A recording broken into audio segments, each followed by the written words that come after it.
तो अभी हमें आज करना है question number 7।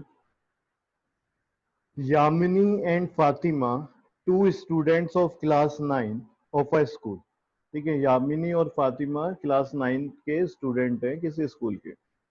Together contributed ₹100 towards the prime minister relief fund to help the earthquake victim. तो इन्होंने दोनों ने मिलके जो कंट्रीब्यूशन दिया है प्राइम मिनिस्टर रिलीफ फंड में, वो कितना दिया है? ₹100। रुपीज राइट अ 100। Linear equation. इसमें क्या बनाना है? एक लीनियर इक्वेशन बनाना है विच सेटिस्फाई दिस डेटा। ठीक है, जो इन्होंने ऊपर कंट्रीब्यूशन दिया है दोनों ने मिलके, इसी इंफॉर्मेशन को हमें एक इक्वेशन में कन्वर्ट करना है। ठीक है, जो इसको सेटिस्फाई भी करे। तो यहाँ पे कह रहे हैं you may take their contribution as ₹X and ₹Y, draw the graph of the same. फिर उसका ग्राफ भी बनाना है। तो यहाँ पे लेके चलते हैं। देखो, यामिनी ने जो कंट्रीब्यूशन किया है उसको X मान लेते हैं, फातिमा के कंट्रीब्यूशन को ₹Y।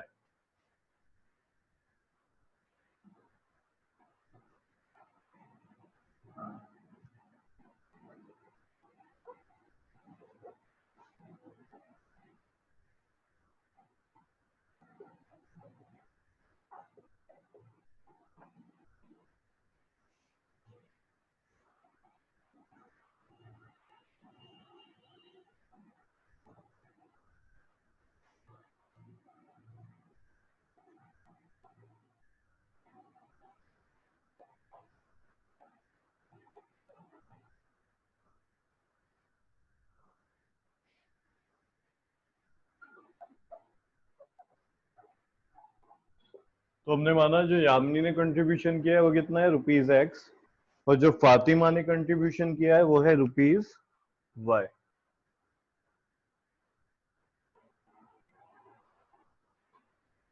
दोनों ने मिलके कितना कंट्रीब्यूशन किया है? ठीक है, कंबाइंड कंट्रीब्यूशन रुपीज अगर हम 100। बात करें तो हम लिख रहे हैं combined contribution of both girls. इन दोनों लड़की का जो कंबाइंड कंट्रीब्यूशन है वो है ₹100। तो वो कैसे ₹100 कैसे बना? कुछ इसने दिया, यामिनी ने मानो ₹X दिए, फातिमा ने Y दी, और टोटल है जब ऐड करा तो कितना है? 100। और दोनों ने ₹100 अपने मिला के पीएम रिलीफ फंड में डाल दिए। ठीक है, डोनेशन दे दिया इन्होंने, एक तरीके से डोनेट कर दिया। तो ये क्या बन गई? Linear equation in two variable. तो यही पूछ रहे थे वो, right a linear equation which satisfy this data. तो डेटा सेटिस्फाई कर रहा है। देखो, यामिनी ने कितना डाला है और फातिमा ने कितना कंट्रीब्यूशन दिया है, दोनों का मिला के ऐड करके 100 बनेगा। किसने कितना दिया वो हमें नहीं पता एग्जैक्ट। ठीक है, क्योंकि एक इक्वेशन में अगर दो वेरिएबल हैं तो तुम उसकी एग्जैक्ट वैल्यू नहीं निकाल सकते हो। क्लियर है? तो यहाँ पे भी क्या होगा, एक ने X दिया, दूसरे ने Y दिया, दोनों को ऐड करते हैं तो कितना आ रहा है? 100। लेकिन ये बात कंफर्म है, दोनों का जो टोटल कंट्रीब्यूशन है वो 100 है। सपोज करो अगर मैं बोलूं यामिनी ने ₹10 कंट्रीब्यूट किए हैं, यामिनी ने कितने रुपीस कंट्रीब्यूट किए हैं? 10। तो फिर टेन फातिमा ने कितना रुपीज किया होगा?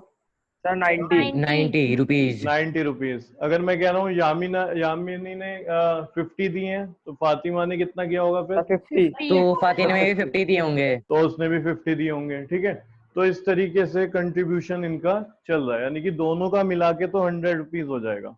अब इसके आगे क्या करना है? वो कह रहे हैं कि इसी का सेम का ग्राफ बनाओ। ठीक है, यानी कि ग्राफिकल रिप्रेजेंटेशन देना है।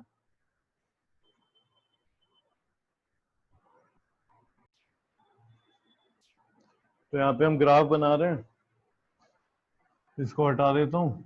इक्वेशन हमें पता ही है क्या है, X + Y = 100। तो ग्राफ बनाने के लिए एटलीस्ट 3 पॉइंट्स लेते हैं। +y = 100। तो यहाँ से y की वैल्यू कितनी हो जाएगी? 100 - x। y की वैल्यू कितनी हो जाएगी? 100 - x। 100 - X।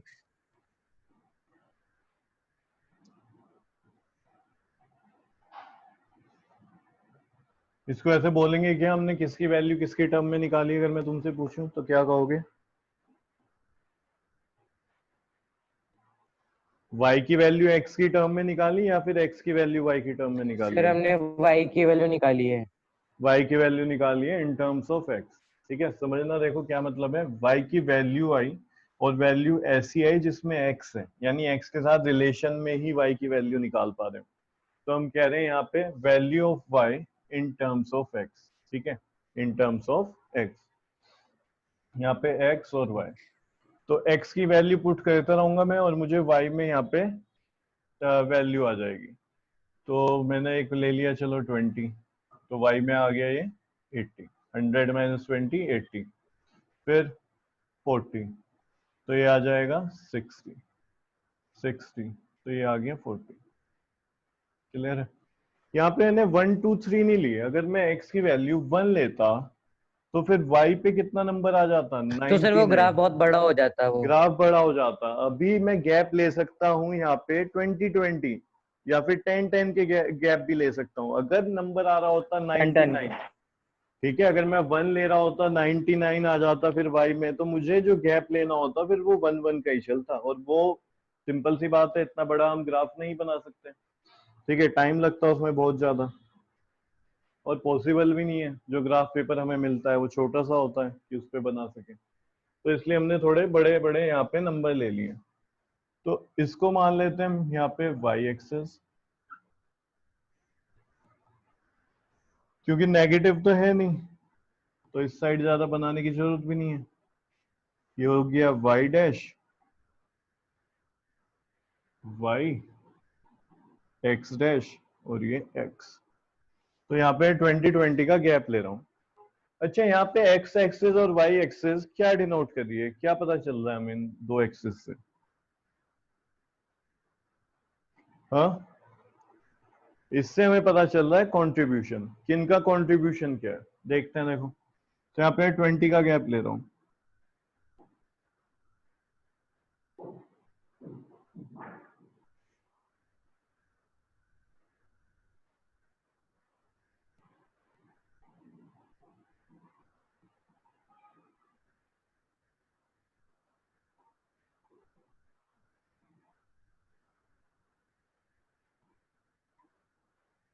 इस तरीके से।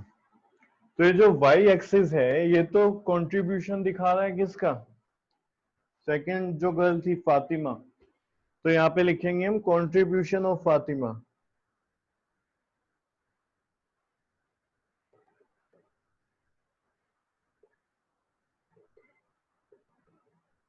और x axis contribution of Yamini.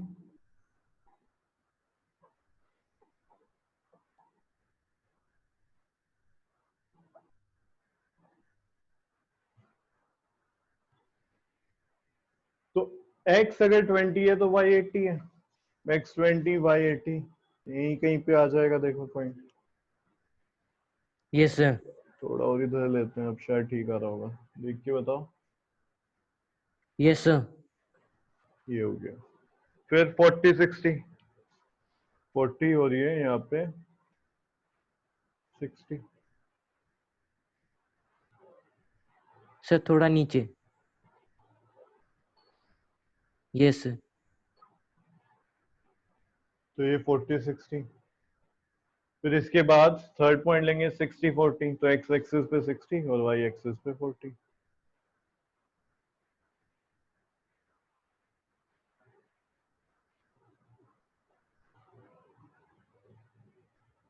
तो ये हमने तीनों पॉइंट यहाँ पे बना दिए। अब इससे क्या करेंगे, एक लाइन पास करेंगे ये तीनों पॉइंट को, जिस पे तीनों पॉइंट लाई करें, इस तरीके से। इसको आगे तक ले जाना चाहो तो पॉइंट्स हमेशा लिखने होते हैं यहाँ पे। तो ये पॉइंट हो जाएगा 20, 80, 40, 60 और ये है 60, 40। इक्वेशन ऑफ लाइन लिखनी होती है x plus y is equal to 100। तो यहाँ पे क्या है, तुम इससे और भी डेटा निकाल सकते हो। कैसे? यहाँ पे 80 जब होगा x एक्सिस पे तो y पे क्या होगा, ये पॉइंट होगा, ये कुछ होगा। तो अब देखोगे तो 20, यानी कि अगर यामिनी 80 रुपीज का कंट्रीब्यूट करती है तो फातिमा फिर कितना करेगी, 20 तो का। फातिमा ₹20 का ठीक कंट्रीब्यूट। है, इसको अगर नीचे तक ले जाओगे तो 100 पे आ जाएगा। तो अगर हम बोलेंगे यामिनी नहीं 100 सर दिए फिर हैं वो तो ₹0 हो फातिमा जाएगा। का तो 0 हो जाएगा। यहाँ से तुम कह सकते हो कि इसने 50 दिया है तो फिर वाई एक्सिस पे देखना तो वहां पे 50 आ जाएगा। तो तुम कोई भी अगर पॉइंट लेके जाओगे एक्स एक्सिस से, ठीक है, परपेंडिकुलर डालोगे, ठीक है, तो वाई एक्सिस पे तुम्हें दूसरा पॉइंट मिल जाएगा, तो वही कंट्रीब्यूशन किसका होगा, फातिमा का। ठीक है, तो फातिमा दोनों का। का लेकिन सम हमेशा 100 ही आ रहा होगा। तो यहाँ पे हमने तो सिर्फ ये 3 पॉइंट लिए हैं, लेकिन ये जो लाइन बनी है इसने सब पॉइंट बता दिए कि ये अगर इतना तो दूसरे लड़की फिर इतना कंट्रीब्यूशन करेगी। ये अगर 5 रुपीज कर दिए तो फिर यहाँ से देखो 5 से ऊपर जहाँ पे मिलेगा वो 95 पे मिलेगा, तो इसका फिर 95 का कंट्रीब्यूशन है। ठीक है, क्योंकि पॉसिबिलिटी यही थोड़ी है कि सिर्फ ये 3 ही कंडीशन हो सकती है कि ये 20 दे, ये 80 दे, 40 या 60, कुछ भी हो सकता है। तो वो हर पॉइंट इस लाइन पे आ रहा होगा और वो ही हम कंट्रीब्यूशन उसका मान सकते हैं उनमें से कुछ भी।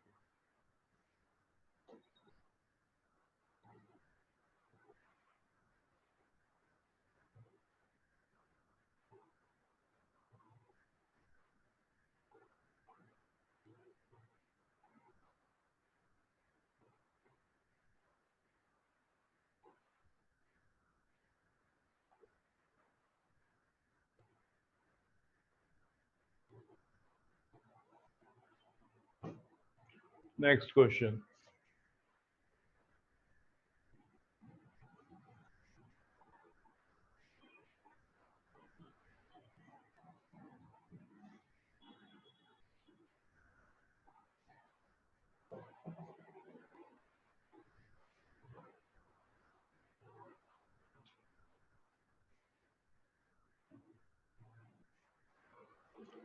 In countries like USA and Canada, temperature is measured in Fahrenheit, whereas in countries like India, it is measured in Celsius.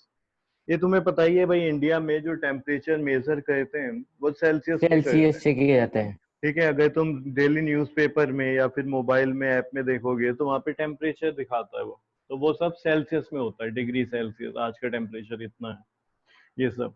लेकिन यूएसए, कनाडा, कुछ कंट्रीज ऐसी हैं जहाँ पे टेम्परेचर वो लोग फ़ारेनहाइट में मेजर करते हैं, यानी कि कन्वर्ट कर रहे होते हैं, जो सेल्सियस में है वही उस तरीके से फ़ारेनहाइट में। जैसे कि मैं बोलूं कि मैं यहाँ से गया था मार्केट में, तो जो डिस्टेंस था वो 2 किलोमीटर था। दूसरा कोई जना ये भी बोल सकता है कि मैं मार्केट में गया था और जो डिस्टेंस था सेम जगह पे गया था, तो जो डिस्टेंस आया वो कितना आया, 2000 मीटर। तो डिस्टेंस चेंज नहीं हो गया है, उसकी मेजरमेंट जो है वो चेंज नहीं ये हो गई, सर बस उसको यहाँ पे हमने यूनिट में क्या कर करा, दिए, चेंज कर दिए। यूनिट डिफरेंट ली है। ठीक है, डिफरेंट यूनिट ली है, बस इतना सा फर्क है। तो वहां पे जो वो यूनिट लेते हैं वो फ़ारेनहाइट लेते हैं, हम यहाँ पे सेल्सियस लेते हैं। इसके बीच में उन्होंने एक कन्वर्जन दे दिया हमें, यानी कि एक तरीके से फॉर्मूला दे दिया फ़ारेनहाइट टू सेल्सियस। क्या है देखो वो, F is equals to 9/5 multiply by C plus 32। ये सेल्सियस है, डिग्री सेल्सियस, और ये फ़ारेनहाइट है। तो ये कह रहे हैं draw the graph of the linear equation above using Celsius for x axis and Fahrenheit for y axis. कह रहे एक्स एक्सिस पे सेल्सियस ले लो और फ़ारेनहाइट को वाई एक्सिस पे ले लो। अगर तुम ध्यान दो ये है क्या, ये लीनियर इक्वेशन है इन 2 वेरिएबल। क्या होगा ये, linear equation in linear equation in two variable. 2 variable है। ठीक है, यही चीज है, सेम चीज है, समझ रहे हो। तो ये क्या होगा, लीनियर इक्वेशन इन 2 वेरिएबल है, क्योंकि f की वैल्यू नहीं पता और मुझे c की वैल्यू भी नहीं पता, तो एक तरीके से f और c क्या है, वेरिएबल्स हो जाएंगे, f और वेरिएबल। c वेरिएबल हो जाएंगे। ठीक है, तो यहाँ पे जो ग्राफ पूछ रहे वेरिएबल्स। हैं तो ये तो हमें पता है, हम एक बॉक्स बनाते हैं, 3 पॉइंट पुट करते हैं, एक सी ले लेंगे तो एफ की वैल्यू निकलती रहेगी। अभी क्या करो, यहाँ पे फर्स्ट पार्ट को छोड़ देते हैं। ऐसा क्यों कर रहे हैं हम, क्योंकि जो आगे वाले पार्ट हैं उनमें तुम्हें ऑलरेडी 3-4 वैल्यू निकल के आ जाएंगी, तो तुम वही उठा लेना डायरेक्ट, यानी कि उसके लिए तुम्हें दोबारा से मेहनत नहीं करनी पड़ेगी। ये आगे वाले जो पार्ट हैं देखो, वो कह रहे हैं सेकंड पार्ट पढ़ो, if the temperature is 30 degree Celsius, अगर टेम्परेचर 30 डिग्री सेल्सियस है तो फ़ारेनहाइट में टेम्परेचर क्या होगा, तो एक तरीके से हम यहाँ पे सी को तो 30 ले रहे हैं, तो एफ कुछ ना कुछ निकल के आएगा। सही बात है। तो दोनों हमारे क्या हो गए, हमें वैल्यू सर पता चल जाएगी। 89 जैसे डिग्री, एक्स और वाई 89 की वैल्यू फ़ारेनहाइट। पता चल जाती है, इस तरीके से यहाँ पे एफ और सी की वैल्यू पता चल जाएगी। तो अभी फर्स्ट पार्ट ना करके हम सेकंड कर रहे हैं, ठीक है। और सेकंड में क्या कर रहे हैं हम, यहाँ पे लेट करेंगे, मतलब लेंगे सी को कितना ले तो रहे हैं सर हम। हम फर्स्ट के लिए स्पेस छोड़ दें सर? नहीं नहीं, उसको लास्ट में करो, स्पेस मत छोड़ो, क्योंकि तुम्हें नहीं पता ग्राफ कैसा बनने ओके वाला सर। है। अभी लास्ट में करेंगे हम, ठीक है। तो यहाँ पे जो सी की वैल्यू है वो हमने ले ली 30 फर्स्ट पार्ट के लिए, ठीक है। कितना हो जाएगा ये 30।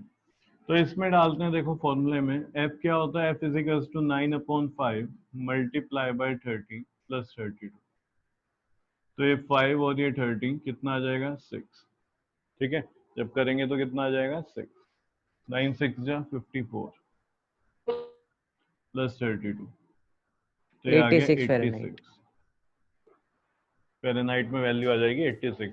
यानी कि अगर इंडिया में टेम्परेचर अभी 30 डिग्री सेल्सियस चल रहा है, तो यही टेम्परेचर अगर यूएस और कनाडा में हो जाए सेम टेम्परेचर, तो वो उसको फ़ारेनहाइट में बोलेंगे 86 फ़ारेनहाइट है। क्लियर है। तो सिर्फ ये डिफरेंस हो जाएगा और क्या बोलेंगे 86 फ़ारेनहाइट है। थर्ड पार्ट देखते हैं इसमें।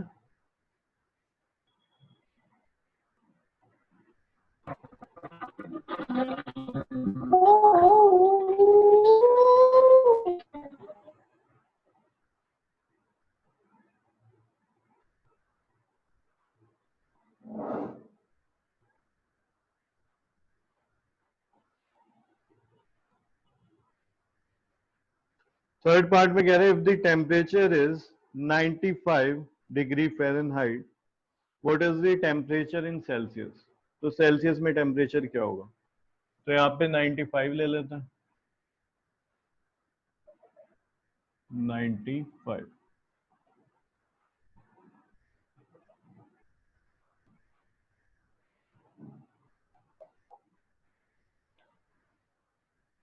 यहाँ पे लिखते हैं 95 is equals to 9/5 multiply by C plus 32। Clear है यहाँ तक। अब इस 32 को तुम इधर ले आओ, तो 95 minus 32 is equals to 9/5 multiply by C. तो ये कितना आ जाएगा 63। 63 is equals to 9/5 multiply by C. Clear है।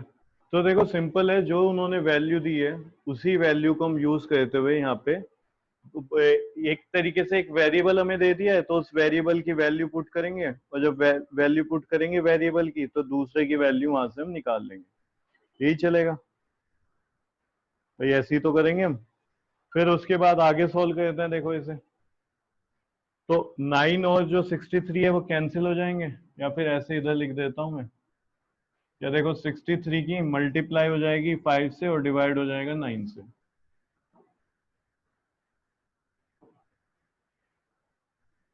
Is 7 C 35 is degree equal to Celsius. 35 degree Celsius. पूरा लिख देना, ठीक है। ऐसे लिख देना, the temperature in Celsius is 35 degree Celsius.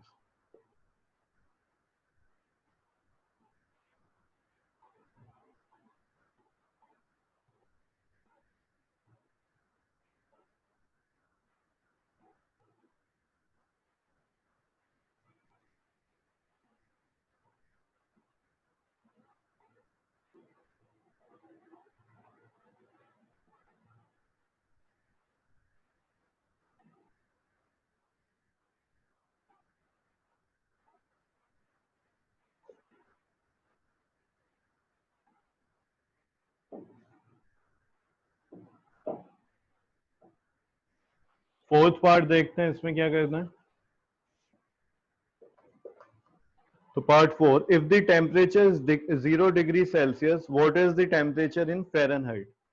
अगर सेल्सियस में टेम्परेचर हो जाए 0, तो फिर फ़ारेनहाइट में कितना होगा।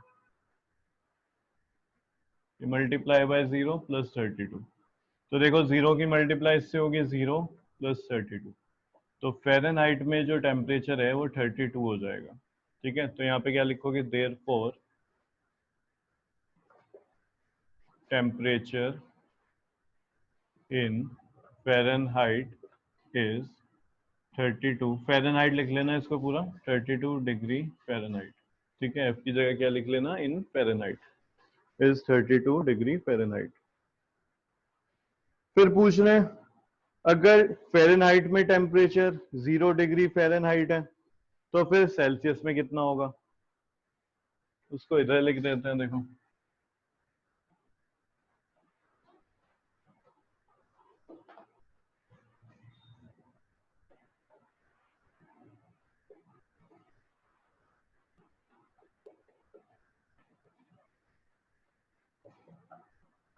यहाँ पे क्या आ जाएगा, 0, 9/5 multiply by C plus 32, plus 32 इधर आएगा तो -32 is equal to 9/5 multiply by C.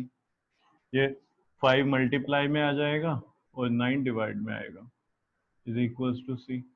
तो सी की वैल्यू कितनी आ जाएगी, -160/9, -160/9। ठीक है, इसको अगर सोल्व करोगे तो देखो क्या आएगा,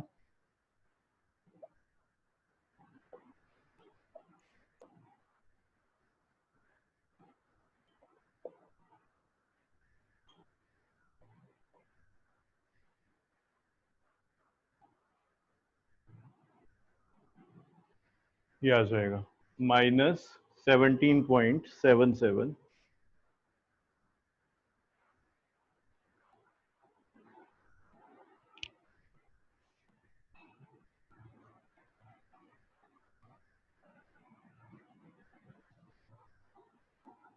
अब इसका फिफ्थ पार्ट कहते हैं, is there a temperature which is numerically the same in both Fahrenheit and Celsius? If yes, find it। कह रहे कोई ऐसा टेम्परेचर है जो फ़ारेनहाइट और सेल्सियस में सेम आ जाए, यानी कि एक ऐसी वैल्यू आ जाए, ठीक है, जो फ़ारेनहाइट में भी वही हो उस टेम्परेचर पे और सेल्सियस में भी वही हो, यानी दोनों में ही सेम बोलते हो, कुछ ऐसी वैल्यू आ जाए। ठीक है, सॉरी, तो देखते हैं ऐसा कुछ है कि नहीं। तो एक काम कर रहे हैं, हम F इज इक्वल्स टू सी लेके चल रहे हैं, F इज इक्वल्स टू सी, यानी दोनों ही इक्वल लेके चल रहे हैं, जो फ़ारेनहाइट में टेम्परेचर है और वही डिग्री फ़ारेनहाइट डिग्री सेल्सियस में जो टेम्परेचर होगा वो ही सेल्सियस में होगा। ठीक है, तो F इज इक्वल्स टू हमने क्या मान लिया, सी। F के प्लेस पे सी रख देते हैं, C is equals to 9/5 multiply by C plus 32। तो -32 को इधर लेके आओ पहले, या फिर मल्टीप्लाई करा सकते हैं, बताओ कराया जा सकता है मल्टीप्लाई 5 से? नहीं करा सकते, गलत हो जाएगा। ठीक है, यहाँ पे डिवाइड वाला मल्टीप्लाई में उधर जाता है जब पूरा एक ही टर्म हो। यहाँ पे कितने टर्म है, 1 2, नंबर ऑफ टर्म्स 2 है, तो इसको पहले इधर लेके आओ, या फिर क्या करो, इस पूरे को इधर ले जाओ, ऐसे भी कर सकते हैं। देखो ये 9c/5, सी की मल्टीप्लाई इधर करा दी 9 से, क्लियर है। अब क्या करो, इधर कितना बचा है, 32, एलसीएम लो इसका, तो यहाँ पे क्या आएगा, एलसीएम 5, तो 5c minus 9c is equals to 32। ठीक है, यहाँ पे कितना बच जाएगा ऊपर, 5c माइनस 9c, तो -4c -4c। Upon 5 is equals to 32। Clear है, इस 4 से ये 32 मैं ऐसे कैंसिल कर सकता हूँ क्या, सोच के बताना। 4 और 32 को कैंसिल कर दूं, हो जाएगा क्या? नो सर, तो नो वो सर। मल्टीप्लाई में जाएगा अगर चले जाएंगे तो। है जी, सर हो जाएगा। हो जाएगा, बिल्कुल हो जाएगा। देखो कैसे हो जाएगा, सोच के देखो, ये c और 4, -4 बोलो या 4 बोलो, अगर तुम -4 बोल रहे हो तो फिर उधर माइनस लगा देना। अभी सिर्फ 4 समझो, ये 4 मल्टीप्लाई में उधर भेजोगे तो डिवाइड में जाएगा, यानी कैंसिल कर सकते हैं। अब एक चीज ध्यान रखना, ऐसे समझो, कब कैंसिल हो सकता है ऐसे आमने सामने भी, जब ऐसे कुछ लिखा हो, 5 into 3 into 2 is equal to 10 into 7, तो यहाँ पे जब नंबर ऑफ टर्म्स दोनों ही साइड 1 हो, यानी कि सब कुछ मल्टीप्लाई में चल रहा, अगर सब कुछ मल्टीप्लाई में चल रहा है तब तुम कैंसिल कर सकते हो इस 5 को,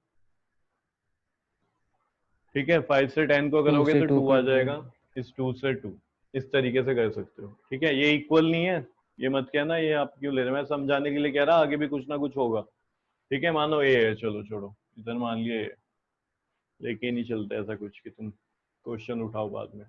तो यहाँ पे क्या है, ये इस तरीके से कैंसिल किया जा सकता है। हाँ, अगर मैं यहाँ पे +1 कर दूं, अब मैं इसको ऐसे कैंसिल नहीं कर सकता, क्यों? क्योंकि यहाँ पे +1 हो रहा है। हम तभी तो कैंसिल कर रहे हैं जब एक तरीके से पूरे का कॉमन है, कॉमन मतलब मल्टीप्लाई होता है, ठीक है। जब तुम कॉमन ले रहे होते हो उसको मल्टीप्लाई में ले रहे होते हो। यहाँ पे नहीं कर सकते हम इसको इस तरीके से। तो अगर सब कुछ मल्टीप्लाई में ऐसे चल रहा है, इधर भी उधर भी, और तुम्हें दिख रहा है ये और ये दोनों सेम टेबल में आते हैं किसी में, तो ऐसे कैंसिल कर सकते हो। अगर यहाँ पे प्लस माइनस कुछ आ रहा है फिर नहीं कर सकते, ठीक है। तो ये भी बात याद रखना। अच्छा, ऐसे कर सकते हो कि तुम्हें आ जाए a+35 is equal to a+b-31।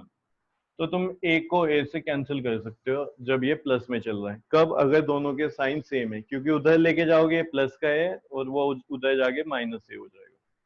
तो आमने सामने इस तरीके से, बस ये दो तरीके से किया जा सकता है। तो ये कैंसिल हो जाएगा। यहाँ पे क्या बचा? -c/5 इज इक्वल टू 8, ठीक है। तो -c is equal to 40, c is equal to -40।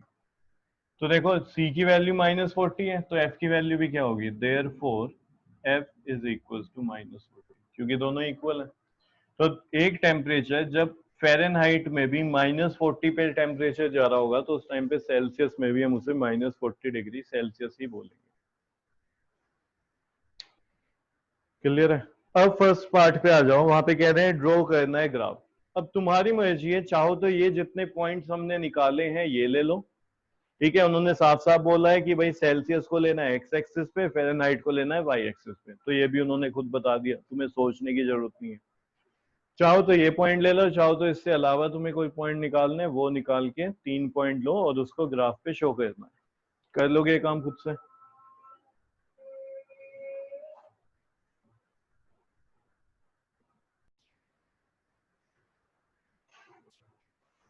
Exercise 4.4।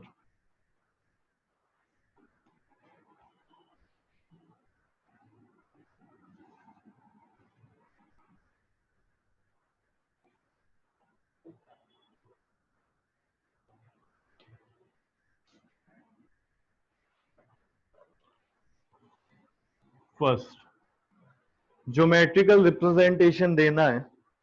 Give the geometric representation of y is equals to 3 as an equation in one variable or in two variable. Y is equals to 3, geometric representation मतलब graph पे दिखाना है तुम्हें, ठीक है। Graph पे इन दो point को तुम्हें प्लॉट करना है, किस तरीके से दो पॉइंट होंगे। तो जरा ध्यान दो, इन वन वेरिएबल जब है y इज इक्वल्स टू 3 दिखाना है इन वन वेरिएबल। तो देखो वन वेरिएबल मतलब एक एक्सिस चाहिए तुम्हें एक वेरिएबल को दिखाने के लिए, ठीक है। क्या चाहिए? सिर्फ और सिर्फ एक एक्सिस चाहिए। तो मैं एक एक्सिस बना रहा हूं। अब इस बारे में भी हम बात कर चुके थे कि भाई ये हमेशा x नहीं होती, इसको भी मैं y मान सकता हूँ हॉरिजॉन्टल को, ऐसे ही वर्टिकल को भी मैं x मान सकता हूँ। तो यहाँ पे मैंने ये एक्सिस ले ली है एक, ठीक है। एक वेरिएबल की बात कर रहे हैं, कह रहे हैं y is equals to 3 show करो जब एक वेरिएबल चल रहा हो, यानी मुझे एक ही एक्सिस चाहिए बस। तो ये क्या हो गया पॉइंट यहाँ पे? 0 1 2 3 4, ऐसे कुछ नेगेटिव लिख लेते हैं, -1 -2। तो यहाँ पे बताओ 3 कहाँ है? तो तुम कहोगे ये है 3। तो y is equals to 3 represent कर दिया मैंने in one variable in on one axis.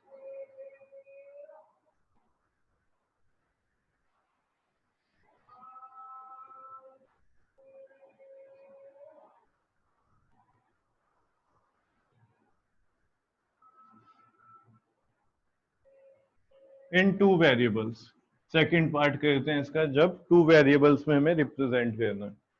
तो सेकंड पार्ट में बात करते हैं, टू वेरिएबल के लिए हमें दो एक्सिस लेनी पड़ेंगी।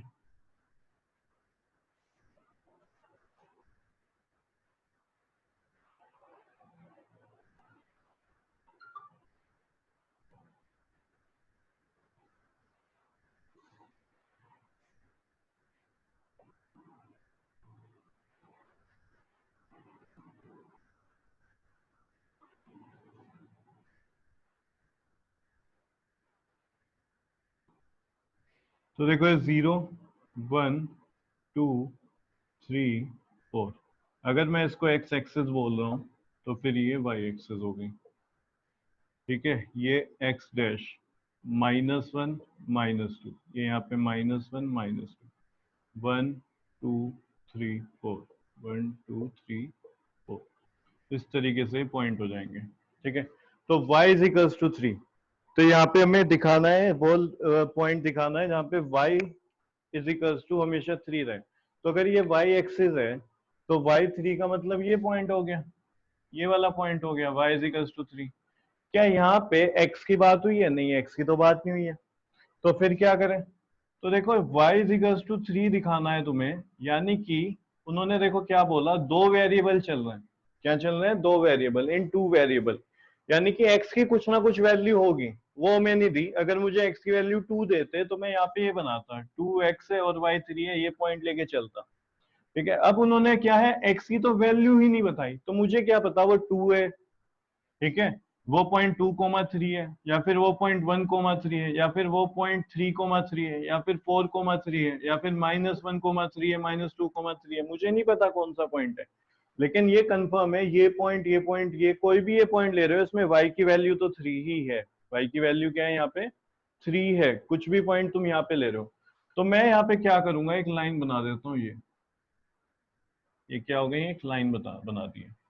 ठीक है, अब इस लाइन का क्या मतलब है? देखो कि इस लाइन पे, ठीक है, y तो हमेशा 3 है ना, तो यही तो रिप्रेजेंट कर रहा है y is equals to 3 in two variable. y की वैल्यू क्या है? हमेशा 3 आएगी। तुम x में कुछ भी आता रहे, उससे मतलब नहीं है। उन्होंने बताया नहीं x का कौन सा पॉइंट है। जब दो वेरिएबल की बात कर रहे थे वो इन टू वेरिएबल, तो x भी देना चाहिए था, लेकिन x यहाँ पे नहीं दे रहे। वो यही देखना चाह रहे हैं कि तुम समझ पा रहे हो y इज इक्वल्स टू 3 का क्या मतलब है। तो y इज इक्वल्स टू 3 का मतलब है कि y की वैल्यू हमेशा 3 रहे। एक ऐसी लाइन बनानी है, एक ऐसी इक्वेशन दिखानी है। तो y यहाँ पे 3 है, ठीक है, इस पॉइंट पे 0,3, यहाँ पे 1,3, यहाँ पे 2,3, 3,3, इनके बीच में भी होगा कुछ ना कुछ 2.5,3। तो इस लाइन पे कोई भी पॉइंट पकड़ो, वहां पे y की वैल्यू तो हमेशा 3 आएगी, x की कुछ ना कुछ आती रहे, उससे हमें मतलब नहीं, हमें बस y इज इक्वल टू 3 दिखाना था। ठीक है, ऐसे ही अगर मैं बात करूं सेकंड वाले क्वेश्चन में, सेकंड क्वेश्चन में, तो वहां पे वो क्या कह रहे हैं? देखो सेकंड में 2x + 9 is equal to 0। Second, तो x की वैल्यू हो जाएगी -9/2, यानी x आ जाएगा -4.5। ठीक है, -4.5। इसको तुम वन वेरिएबल में अगर दिखाना चाह रहे हो, इसका फर्स्ट पार्ट में कर रहा हूं, तो ये यहाँ पे 0 1 2 -1 -2 -3 -4 -5, तो ये यहाँ पे कहीं पे होगा, तो तुम ये दिखा दोगे -4.5। ठीक है, -4.5, सही है। और यही अगर तुम्हें दिखाना है दो एक्सेस पे, तो यहाँ से लाइन बनाओ, ये हो गए तुम्हारी दोनों एक्सेस, और उस पर दिखा दोगे ये बन गई जी लाइन।